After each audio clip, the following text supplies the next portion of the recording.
एक गांव में गोपाल नाम का एक किसान रहा करता था।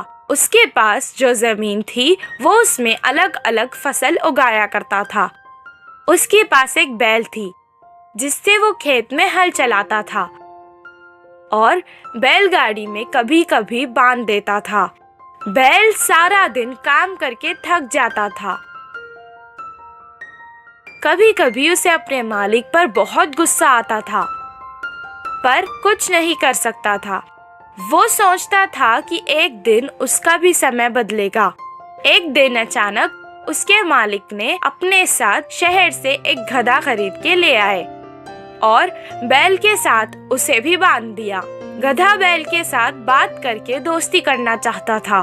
वो उससे कहने लगा, हमारे मालिक तुम्हें अच्छे से देखते हैं।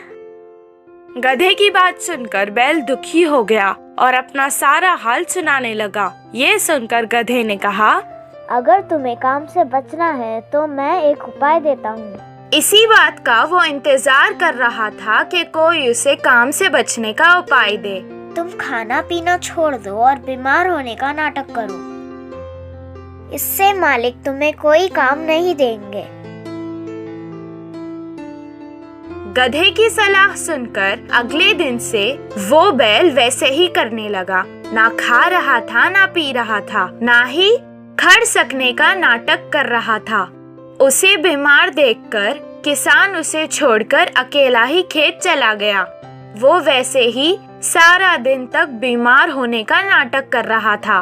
8 दिन बाद किसान ने उस तंदुरुस्त गधे को बैल की जगह अपने साथ खेत ले गया।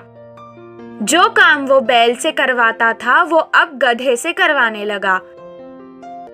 सारा दिन मेहनत करने के बाद गधा रात को थक जाता था।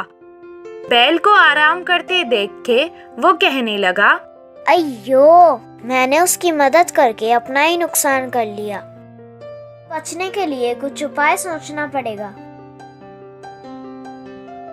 सारी रात वो यही सोचता रहा। सुबह जब वो बैल के पास गया तो उससे कहने लगा कि तुम्हें देखकर मुझे बहुत अफसोस हो रहा है।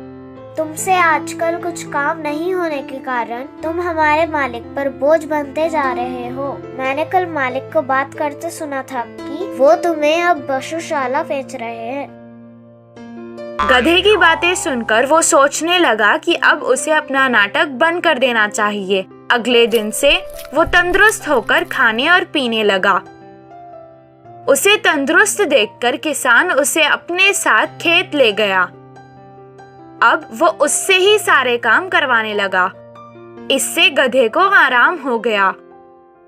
इस कहानी से हमें ये शिक्षा मिलती है कि कभी कभी किसी को सलाह देने से भी हमें परेशानी हो सकती है।